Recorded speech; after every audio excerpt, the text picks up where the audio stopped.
비록 부족함과 슬픔 많아도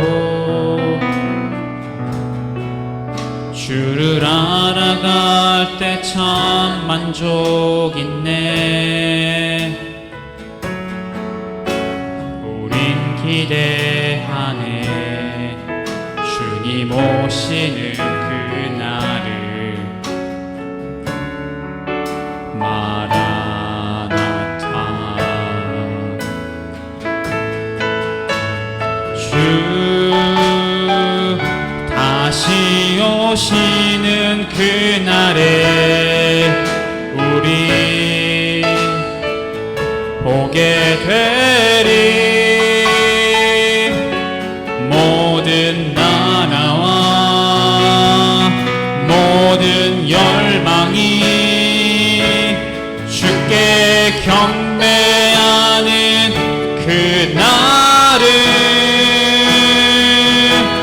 주님의 뜻이 하늘에 이루어지듯 이 땅에 이루어지는 그날. 모든 아픔 모든 눈물 모두 씻겨지리. 부활의 영광 이 땅에 이루어질 때 새 노래로 찬양하리라. 주를 향한 주를 위한 승리의 노래를 선포하리. 다시 한번 찬양하겠습니다. 내가 소망하는 아버지 나라 주님 오시는 그날 완성되리. 우린 고대하네 주님 오시는 그날을. 마라나타 비록 부족함과 슬픔 많아도 주를 알아갈 때 참 만족 있네. 우린 기대하네 주님 오시는 그날을.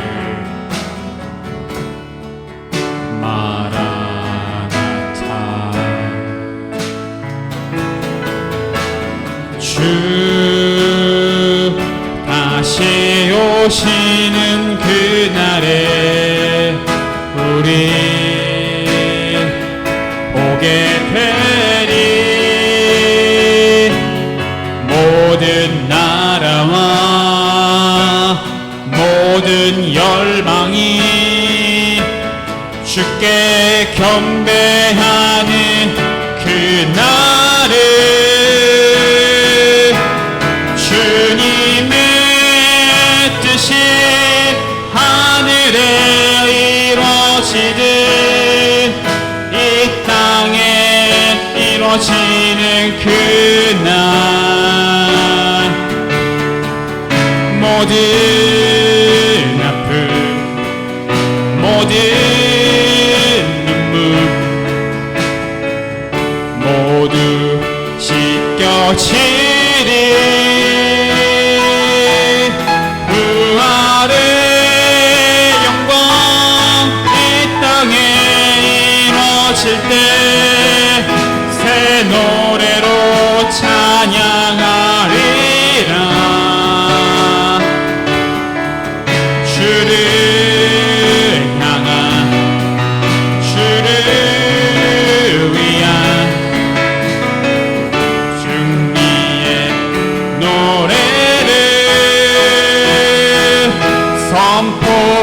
십자가 고통당하사 십자가 고통당하사 버림받고 외면당하셨네. 짓밟힌 장미꽃처럼 나를 위해 죽으셨네. 나의 주 십자가 고통당하사 십자가 고통당하사 버림받고 외면당하셨네. 짓밟힌 장미꽃처럼 나를 위해 죽으셨네. 나의 주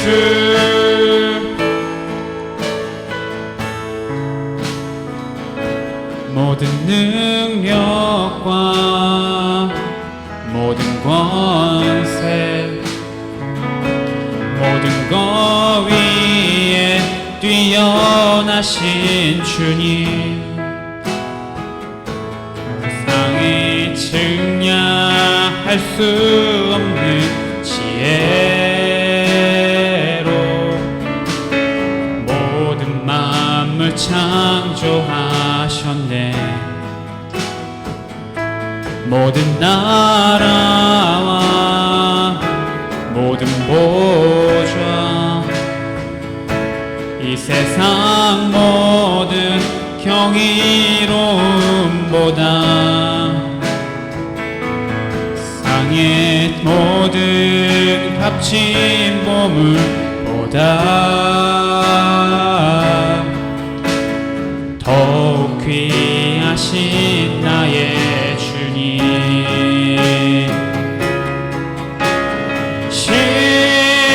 십자가 고통당하사 버림받고 외면당하셨네. 짓밟힌 장미꽃처럼 나를 위해 죽으셨네. 나의 십자가 고통당하사 십자가 고통당하사 버림받고 외면당하셨네. 짓밟힌 장미꽃처럼 나를 위해 죽으셨네. 나의 십자가 고통당하사 십자가 고통당하사 버림받고 외면당하셨네. 짓밟힌 장미꽃처럼 나를 위해 죽으셨네. 나의 주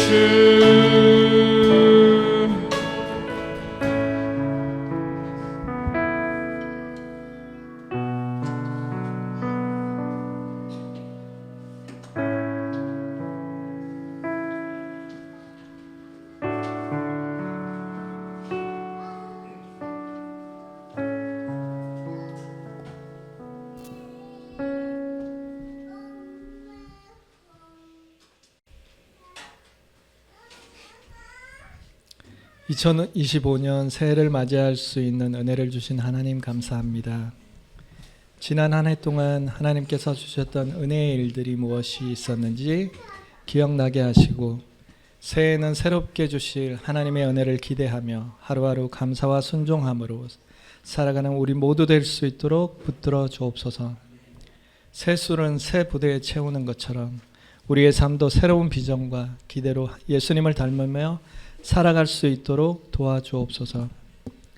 행함이 없는 믿음은 죽은 믿음이라고 하신 하나님, 새해는 아는 지식으로 끝나는 그리스도인이 아니라 삶을 통해 예수님의 사랑을 주변에 흘려보내고 열매 맺을 수 있는 그리스도인의 삶 될 수 있도록 은혜 부어 주옵소서. 하나님, 제가 이것도 해야 되고 저 일도 해야 돼서 말씀 보고 기도할 시간이 없어요라고 핑계대는 모습이 아니라 매일매일 하나님의 말씀을 보고 시간을 들여 하나님께 기도하는 새해 될 수 있도록 보호하여 주옵소서. 다음 세대 아이들을 지켜주옵소서. 세상에는 우리에게 너무나 익숙한 것들을 통해 하나님을 찾고 만나는 시간을 갖지 못하게 하는 것들이 너무 많습니다. 이러한 것들에 빠져서 하나님과 동행하지 못하게 하고 점점 세상의 가치와 목표가 삶이 되는 우리 다음 세대들을 되지 않도록 부모와 가족들에게 하나님의 지혜를 주옵시고 한 사람 한 사람 하나님의 지혜로 세상을 이기는 힘을 얻을 수 있도록 은혜 내려 주옵소서. 목사님을 하나님께 올려드립니다. 교통사고로 많이 다치셨지만 지금은 회복을 향해 나아가는 시간입니다. 다쳤던 모든 곳들이 건강하게 그리고 온전하게 회복되는 시간 될 수 있도록 하나님께서 회복의 여정 가운데 늘 함께하여 주옵소서. 생명의 삶, 행복한 삶, 기도의 삶 등을 인도하실 때 지치지 않게 하시고 하나님께서 주신 은혜를 잘 전할 수 있는 목사님 되실 수 있도록 은혜 내려 주옵소서. 여러 가지 질병으로 아프신 분들 많습니다. 한 사람 한 사람 찾아가셔서 치유의 은혜를 모두가 경험하고 나눌 수 있도록 도와주옵소서. 예배는 우리의 감정이나 기분으로 하는 것이 아니라 천지를 지으시고 태초부터 지금까지 이 땅을 다스리시고 우리 한 사람 한 사람을 손수 만드신 하나님께 온전한 마음으로 신령과 진정으로 드리는 것임을 우리 모두 입술로 고백합니다. 예배 가운데 운행하여 주옵시고 홀로 영광 받아 주시옵소서. 살아계신 예수님 이름으로 기도합니다. 네, 오늘 말씀 보도록 하겠습니다. 누가복음 7장 13절 같이 봉독하겠습니다. 주님께서 그 여자를 보시고 가엾게 여기셔서 말씀하셨다. 울지 말아라. 아멘.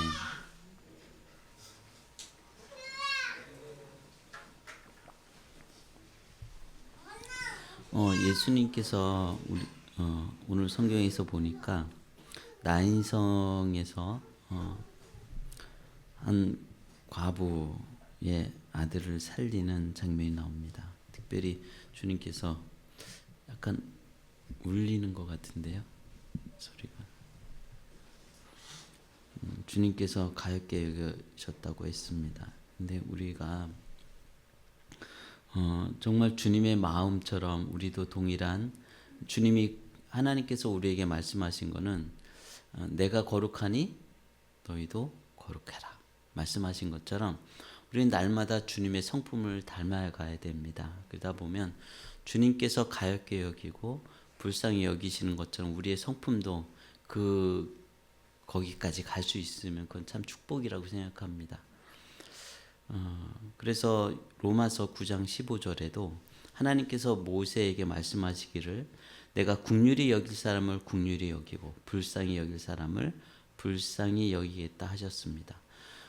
주님은 우리의 마음의 생각을 아시고 또 우리의 모든 삶을 다 살피시고 아시는 분이고 머리카락까지 다 세고 계신 분이기 때문에 주님만이 이게 가능합니다. 정말 가여운 사람을 가엽게 여기고 불쌍히 여길 사람을 불쌍히 여긴다고 합니다. 근데 우리가 대부분은 어떤 사람을 불쌍히 여기냐면 조건적인 고통, 조건을 보고서 그 사람의 건강이 안 좋거나 또 환경이 좀 안 좋거나 또 빈약한 부분이 있거나 지식이 많고 적음 아니면 성격적인 부분 뭐 이런 걸 보면서 우리가 불쌍히 여길 때가 있습니다. 아우 저 성격 어떻게 하면 좋아 하면서 또 어떤 사람은 아이고 저 사람이 아는 게 별로 없네 뭐 이렇게 안쓰러워하기도 하고 뭐 그럴 수 있죠. 그런데 사실은 이것은 대부분 우리가 갖고 있는 지식으로 대부분 불쌍히 여기는 경우들이 있어요. 그런데 여러분 그 닐 암스트롱이라는 사람은요 달까지 가는지 갈 수 있는지 여러 가지 이 사람이 거기 그 달에 대해서 딱딱하게 걸을 수 있고 우리가 지식적으로 알잖아요. 달이 어떤 존재인지 어떤 상태인지. 그렇지만 닐 암스트롱은 거기를 직접 가서 밟아보기도 했던 사람이잖아요. 가능하겠다 이거를 발견한 거죠. 사실은 어떻게 보면 에디슨 같은 경우도 우리가 이 전기에 대해서 우리 지식적으로 알고 있습니다. 뭐 잘 몰라도 스위치만 키면 밝게 할 수 있는 이런 전기의 흐름, 만지면 큰일 난다는 정도는 알고 있잖아요. 근데 이 에디슨 같은 경우는요, 이런 전기에 대해서 지식을 가진 게 아니라 발견한 사람이잖아요. 이렇게 했더니 노력한 끝에 이렇게 하니까 전기가 발생되는구나. 뭐 여러 가지 그걸 발견한 사람이죠. 체험하고 경험한 거죠. 사실은 우리가 그냥 지식적으로 저 사람 불쌍한 사람이야. 누구한테 들어서 저 사람 불쌍히 여겨야 돼. 뭐 이런 정도. 우리의 신앙생활이 그렇게 되어서는 안 됩니다. 하나님을 닮아가는 데 있어서 우리의 감정이 주님의 감정을 발견할 수 있어야 돼요. 많은 사람들이 뭔가 하나씩 발견해가는 사람이 있어요. 기도가 뭔지 발견하고 정말 사랑이 뭔지 발견하고 지식적으로는 사랑이 무엇인지 얼마든지 설명할 수 있겠죠. 심리학자는 더 설명을 잘할 거예요. 사랑은 이런 거야 라고 말할 수도 있겠죠. 그렇지만 사랑은 정말 주님은 닮아가려면 우리가 발견이 되어져 가야 된다는 거예요. 예를 들면 마태복음 21장 12절에 보면 예수께서 성전에 들어가서 성전 뜰에서 여러 가지 이제 주님이 분노하신 장면이 있죠. 이스라엘 사람들에게 성전은 어떠한 곳이죠? 거룩한 곳이었어요. 그리고 이 성전이라는 것은 가장 화려한 곳이었어요. 자랑거리 중에 자랑이었어요. 얼마나 화려하게 지었어요? 그리고 이 성전이라는 곳은 아무나 들어갈 수가 없습니다. 더 깊이 들어갈수록 대제사장만 들어갈 수 있는 지성소가 있죠. 그래서 그곳은 이방인이 들어갈 수 있는 곳 다 정해져 있었어요. 그러니까 이 성전이라고 하는 것은요, 거룩한 곳이고 아무나 들어갈 수 없는 곳도 있고 경외해야 되고 함부로 대하면 안 되는 그런 자랑거리이기도 한 특별한 장소죠. 근데 예수님은 이 성전을 뭐라고 표현했는지 요한복음 2장 16절에 이렇게 표현합니다. 비둘기 파는 사람들에게 이것을 걷어치워라. 내 아버지의 집을 장사하는 집으로 만들지 말아라. 뭐라 그랬냐면요. 지금 뭐라고 했는지 딱 발견이 되세요? 주님은 이 성전을 장사하는 곳으로 만들지 말라 그러지 않았어요. 내 아버지의 집.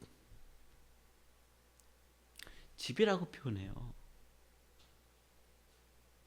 많은 사람에게는 여기는 예배하는 곳, 성전, 화려한 곳, 이런 건물이 없을 거야. 지성소, 가위 엄두도 못 낼 곳. 지성소 들어가면 죽어. 두려움의 장소, 어떤 사람에게는. 어떤 사람에게는 장사할 곳, 저기 사람 많이 모이니까 내가 돈 벌어야지. 비둘기도 팔면 돈 벌을 수 있어. 여러분, 그런데 예수님은요, 여긴 집이야 라고 그랬어요. 집. 성전이 교회 가는 곳, 예배 드리는 곳, 그렇게 기독교인들이 함께 모여서 예배 드리는 곳으로 생각할 수도 있죠. 근데 어느 순간 성전이 교회라는 단어보다는 집으로 느껴지고 받아들여질 때가 있어요. 이상하다. 여기는 왜 따뜻하지? 내 집 같지? 발견되어지는 거죠. 예수님에겐 거기가 집이었어요. 성전이 아니라. 어쩌다 한번 가는 그런 곳이 아니고 집이었다는 거예요. 여러분이 교회가 나 교회 가봐야지, 교회 청소해야지, 내가 봉사할 곳으로 여겨지는 사람도 있겠죠. 그런데 어떤 사람에게는 집입니다.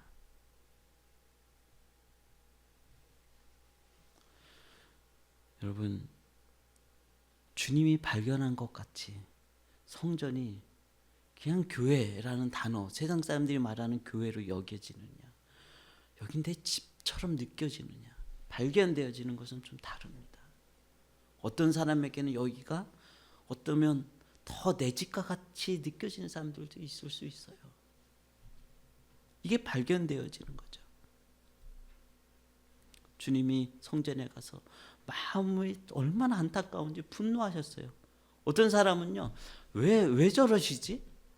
아니, 예수님은 화 안 내실 분 같은데 화를 내시네? 왜 저러시지? 주님이 안타까운 게 왜 저렇게 안타까우실까? 여러분, 머리와 주님은 머리고 우리 한 사람 한 사람은 몸이라고 표현했잖아요. 치통이 아주 심한데 아이고 언젠간 낫겠지, 시간 될 때 한번 병원이나 가보면 되지, 이렇게 할까요? 이 몸이 진짜 아프면 생각이 어떻게 바뀌죠? 빨리 가야 돼, 빨리 가야 돼, 아파 죽겠다, 막 이렇게 정상이잖아요. 우리가 사실은 예수님과 우리가 한 몸이기 때문에 주님이 내 교회를 집으로 느낀다면 우리도 동일하게 집으로 느낄 수 있는 경지까지 발견되어지는 삶이 되어야 되지 않아요? 동일한 감정으로. 가까운 사람일수록 사랑한 사람이 아파 죽겠는데 빨리 병원에 가, 이럴 정도인지, 내가 안타깝다 그러고 힘들다 그러면 아유 일을 사서하면서 힘들다 그래. 아니, 남의 일처럼 말한다면 공감하는 건가요? 한 몸인가요? 힘들다 그러면 동일하게 안타까움으로 같이 바라볼 수 있는 게 한 몸이고 사랑하는 관계 아니에요? 우리가 그럴 수 있는 삶으로 점점 나가야죠. 그래서 어떻게 보면 제일 중요한 것은 주님의 마음에 대한 나의 태도는 굉장히 중요해요. 그래서 주님이 안타까운 때에 동일하게 안타까울 수 있는 내 마음이 되나? 주님이 이 성전을 집으로 말한 게 딱 와닿는 사람이라면 그는 참 귀하다고 봐요.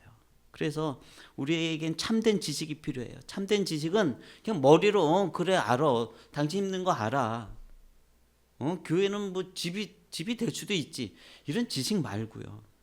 계시록에 보면 3장 17절에 너는 풍족하여 부족한 것이 조금도 없다고 하지만 실상 너는 네가 비참하고 불쌍하고 가난하고 눈이 멀고 벌거벗은 것을 알지 못한다. 주님은 그랬어요. 너는 지금 부유한 것 같고 풍족하고 행복한 것 같지만 사실은 그 행복이 멀지 않아 끝날 거다. 잠깐 있는 그 행복을 영원할 것처럼 착각하는데 그거 아니다. 사실은 너는 불쌍하고 가난하고 비참한 거다. 너의 벌거벗은 것을 너는 알지 못한다. 주님의 눈, 주님의 감정, 그 눈으로 나 자신도 볼 수 있고 이 몸된 교회도 한 몸인 교회를 볼 수 있어야 되지 않을까? 우리가 그래야 될 줄 압니다.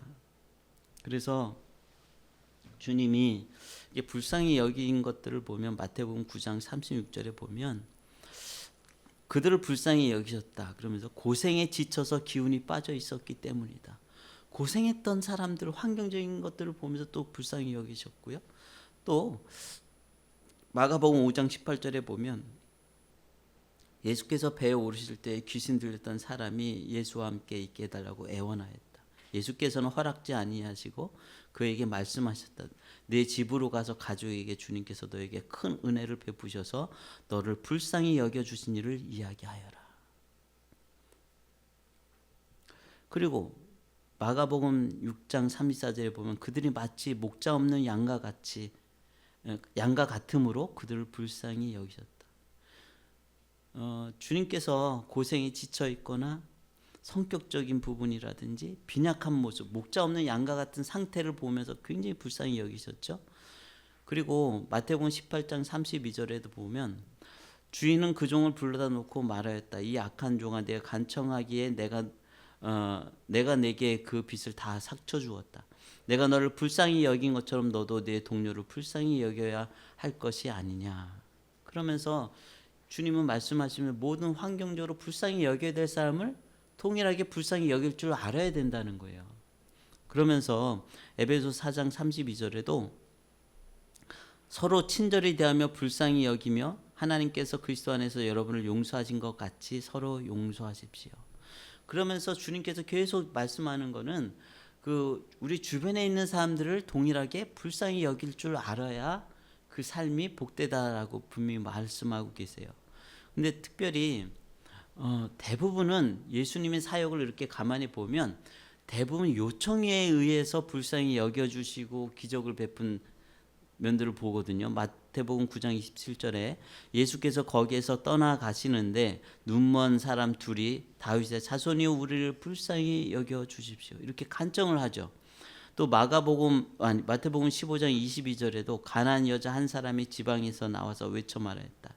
다윗의 자손이신 주님 나를 불쌍히 여겨주십시오. 내 딸이 귀신이 들려 괴로워하고 있습니다.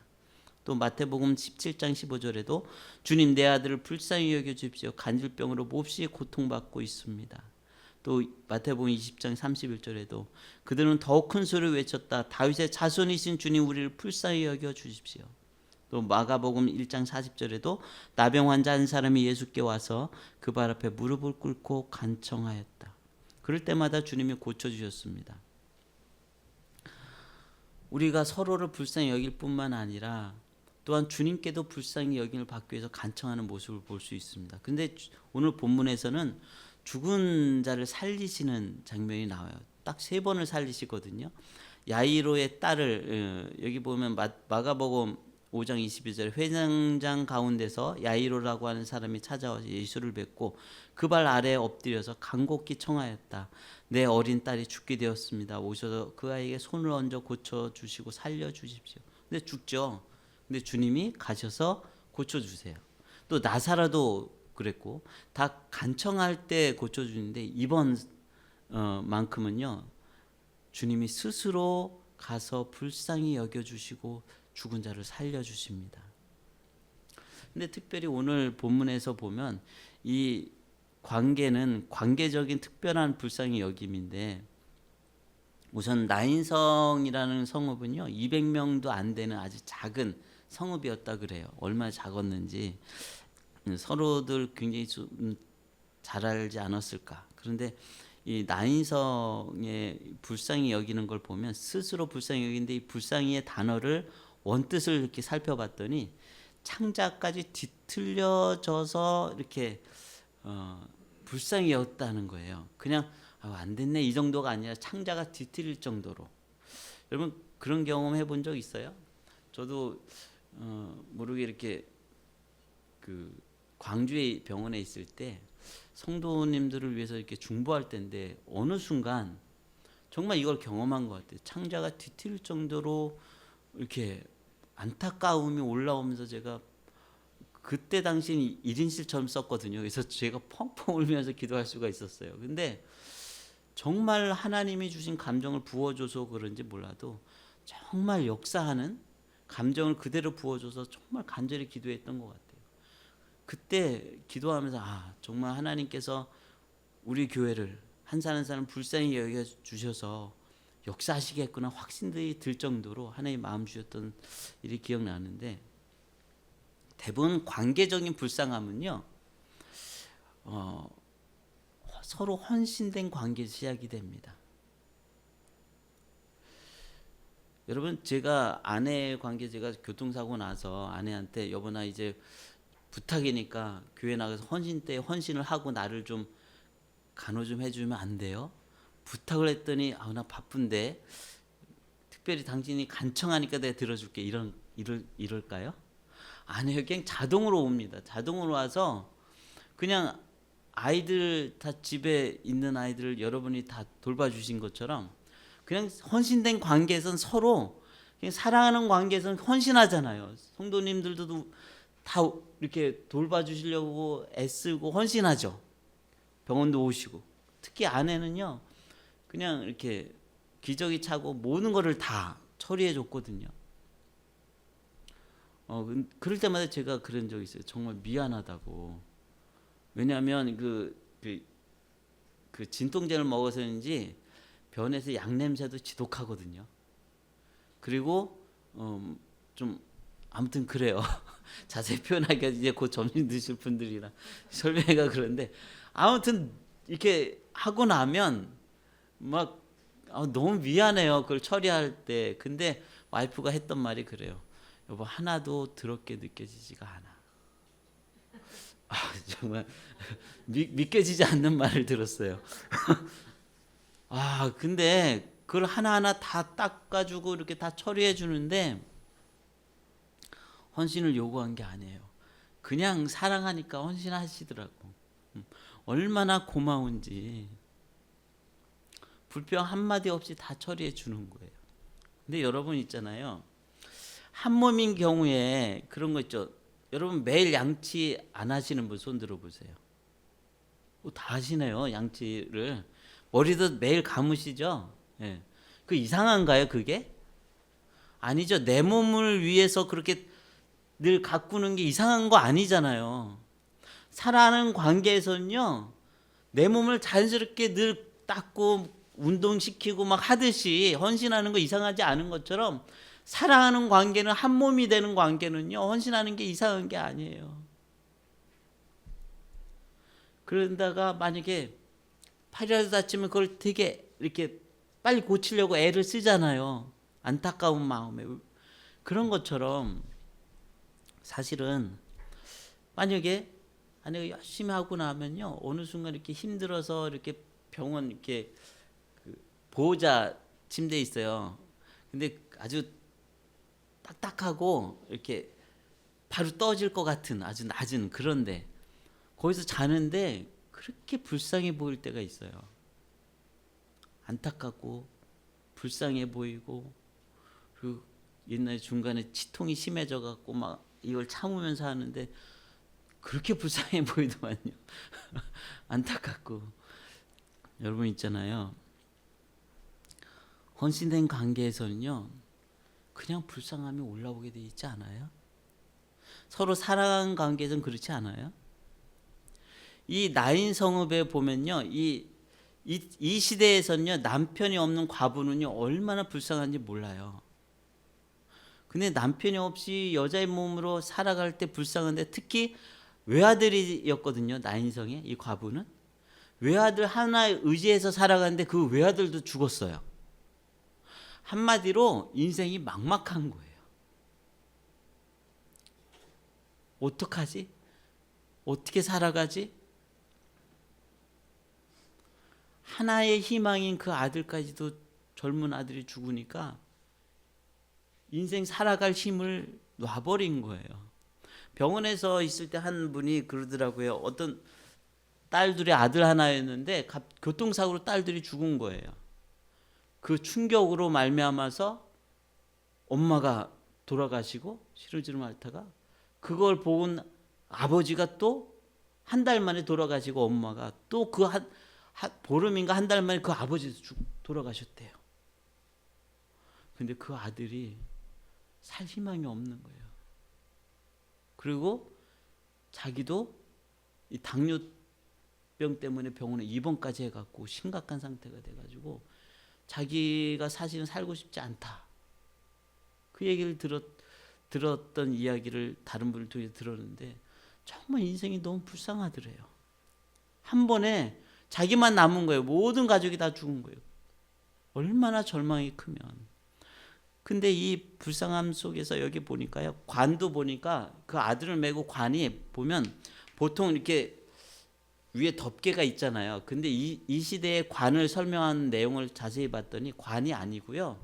사실은 그 이렇게 응급센터에 이렇게 들것에 옮기는 것처럼 널판지에다가 그냥 사람을 올려놓고 그냥 슬픔의 표시로 천을 덮어놓은 그 정도의 관을 쓴 거예요. 그러니까 얼마나 형편이 어렵고 가난하고 힘들면 그냥 들것에 이제 들고 가는 거죠, 사람들이. 근데 예수님이 그 장면을 보고 창자가 뒤틀릴 정도의 슬퍼하시면서 우시면서 그걸 멈추게 하십니다. 그리고 성경에 보니까 관을 이렇게 손을 대면 안 되는데 손을 대고 멈추라고 하셨어요. 부정하기 때문에 절대 그러면 안 되는데 주님이 멈추라고 하시고 주님이 이렇게 말씀하십니다. 젊은이야, 내가 네게 말한다. 일어나라.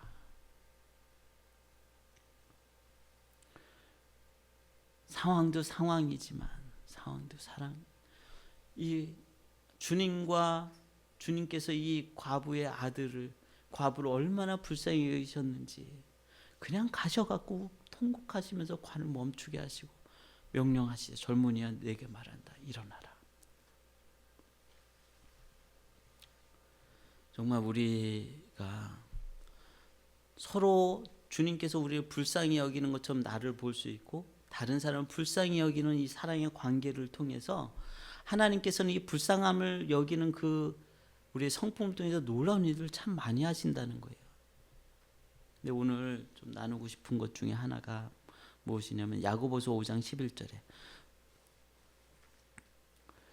보십시오. 참고 견딘 사람은 복되다 우리는 생각합니다. 여러분은 욥이 어떻게 참고 견디었는지를 들었고 또 주님께서 나중에 그에게 어떻게 하셨는지를 알고 있습니다. 주님은 가여하시고 하시는 마음이 넘치고 불쌍히 여기는 마음이 크십니다. 여러분 있잖아요. 욥이 하나님 앞에서의 친밀한 관계를 갖고 있었던 사람이잖아요. 그래서 하나님이 욥을 불쌍히 여기셨다는 거예요. 하나님과의 관계가 친밀할수록 하나님의 불쌍히 여기면서 우리를 회복하시는 역사가 더 큽니다. 그리고 빌립보서 2장 27절에 보면 사실 그는 병이 나서 죽을 뻔했습니다. 그러나 하나님께서 그를 불쌍히 여기시고 그만이 아니라 나도 불쌍히 여기셔서 나에게 겹치는 근심이 생기지 않게 해주셨습니다. 사도 바울의 고백이에요. 자신의 동력자들도 목숨을 걸고 사역했지만 나 또한 주님과의 헌신된 관계 속에서 주님께서 나를 불쌍히 여기셔서 근심이 겹치지 않게 해주시고 돌봐주시고 역사하셨다는 내용이 나오죠.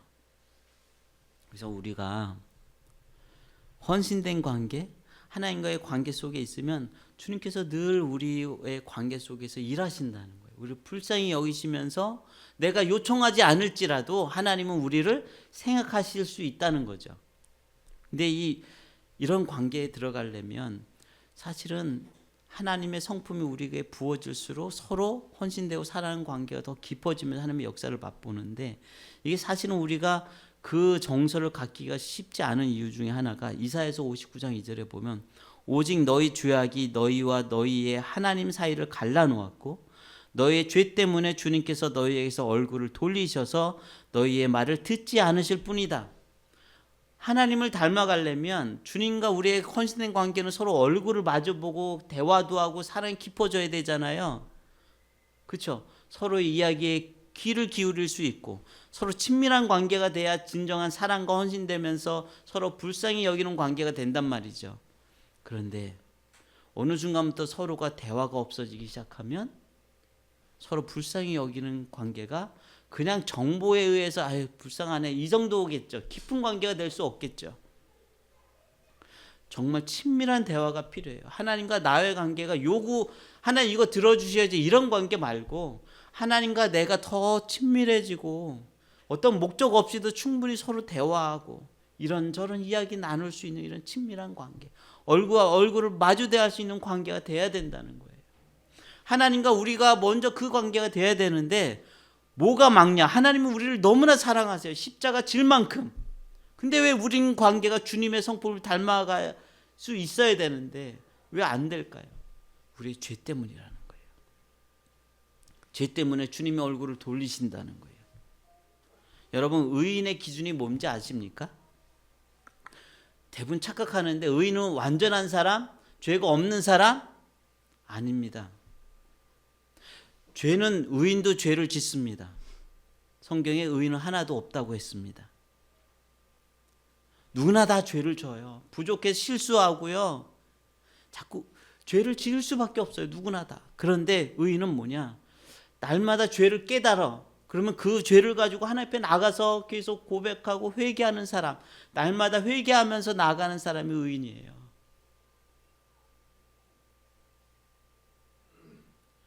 날마다 겸손히 깨닫는 사람, 이게 의인인 거예요.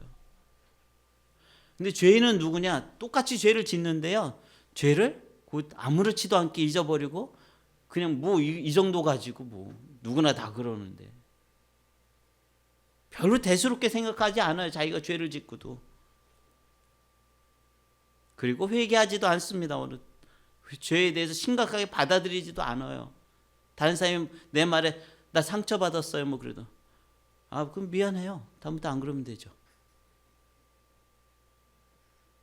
진심으로 자기의 죄를 돌아보지 않습니다. 그게 죄인인 거예요. 의인의 삶은 날마다 나를 돌아봅니다. 그리고 날마다 회개할 게 있어서 그거 가지고 몸부림치면서 하나님 도와달라고 구합니다. 여러분, 누구나 다 하나님이 죄를 발견할 수 있도록 도와주세요. 의인의 삶을 살 수 있도록 도와줄 수 있는 분이 하나님이에요. 그렇기 때문에 우리는 나의 죄를 발견하는 즉시 주님이 알려주시는 만큼 내 삶을 돌이키고 회개할수록 우리 삶은 계속 주님이 얼굴을 내게 돌릴 수 있도록 할 수 있는 사람이에요. 의인의 역사가 왜 커요?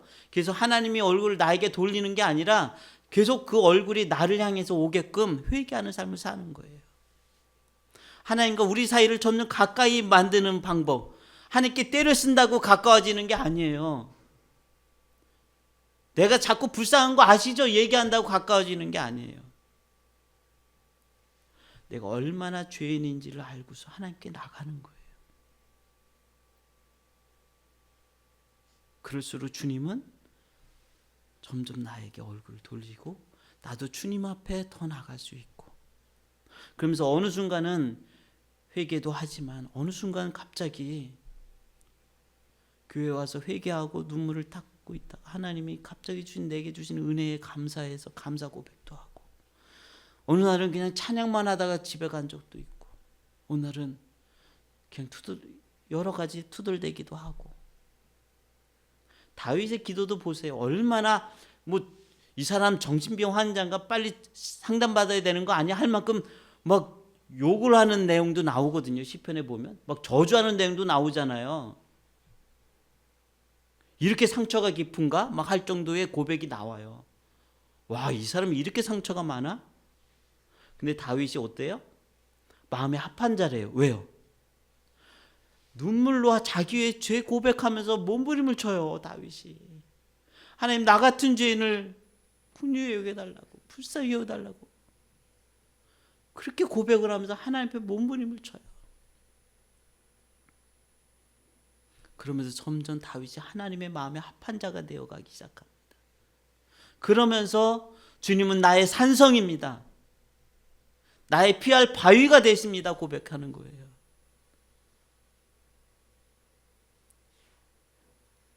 여러분, 주님은 긍휼이 풍성하신 분이면서 뭐라 그래요? 너의 이웃에게도 그 긍휼을 불쌍히 여길 줄 알아야 된다 그래요. 주님의 긍휼하심, 주님의 사랑 우리 안에 있으려면 하나님이 그 마음을 우리에게 부어주셔야 되는데, 먼저는 우리가 하나님 앞에 나가는 그 은혜를 입으려면 우리가 진정한 의인의 삶, 내 죄를 돌아보고 하나님의 얼굴을 돌릴 수 있도록 우리의 막힌 이 죄 먼저 해결을 해야 되겠죠. 그럴 때 주님이 저 사람뿐만 아니라 나도 불쌍히 여겨주시고 나를 살려주시는, 그러다 보면요 어느 순간 주님이 나를 불쌍히 여겨주시던 나도 누군가를요, 예전에는 저 사람 불쌍한 사람처럼 여겨지지 않았는데 왜 이렇게 저 사람이 불쌍하지? 주님의 마음을 품고 기도하면 역사가 일어납니다.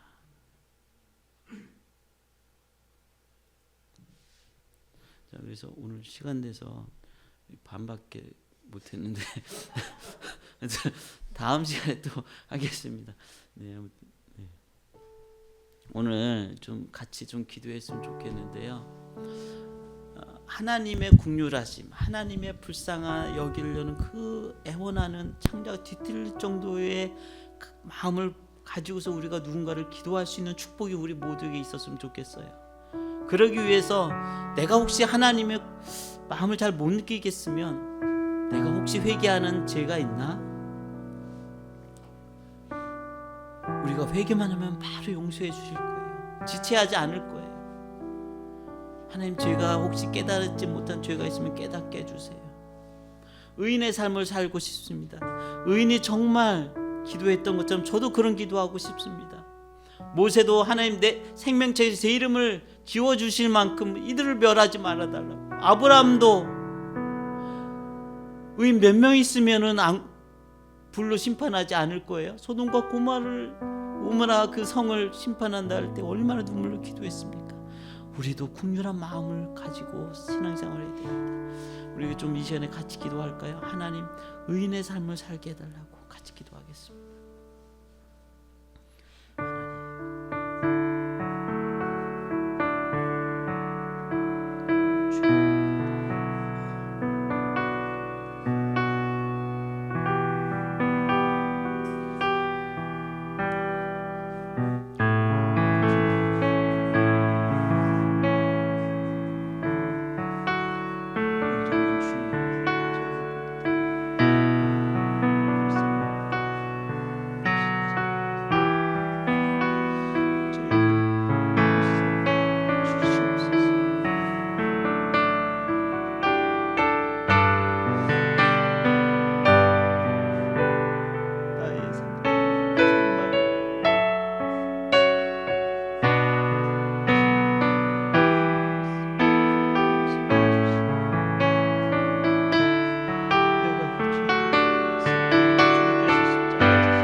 하나님, 계시록 말씀처럼 나의 벌거벗음을 보지 못했던 저희 미련함을 불쌍히 여겨 주시옵소서. 나의 나된 것이 주님의 은혜로 되었음을 고백합니다.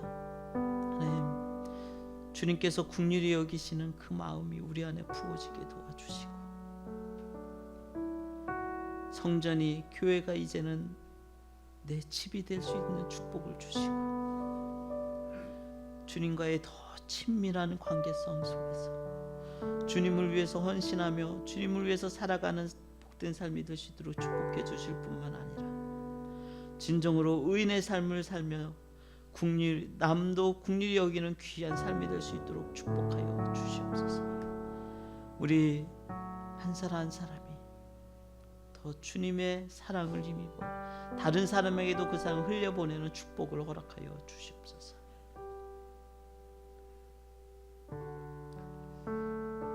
하나님, 주님의 은혜를 간구하는 우리 한 사람 한 사람 가운데 큰 은혜를 베풀어 주시고, 죄가 죄됨을 깨달을 수 있는 눈도 열어주시고, 진정으로 우리의 마음을 열어 주님께 나아가는 우리 삶이 될 수 있도록 축복하여 주옵소서. 특별히 오늘 예배를 드리고 우리의 삶을 드리고 또한 선교지에 헌금을 보내고 또 삶에서 만나는 사람에게 음식으로 대접하고 겸손하게 마음으로 환영해주고 대화해주고 섬기는 모든 삶을 축복하여 주시옵소서. 하나님, 우리가 드린 삶의 예배와 헌금을 받아주시고, 하나님 이 땅에 살아갈 동안 지치지 않게 해주시고 소망을 더해주시고 살아갈 동안 필요한 재정을 공급해 주시고, 하나님 날마다 힘차게 살아갈 수 있도록 축복하여 주옵소서. 지금은 우리를 위해서 십자가 지신 예수 그리스도의 은혜와 무한하신 아버지의 사랑과 성령님의 교통하심이 주님의 불쌍함을 힘입어 더욱더 서로를 불쌍히 여기를 소원하는 모든 성도들 위해 영원토록 함께 하시기를 간절히 축원하옵나이다.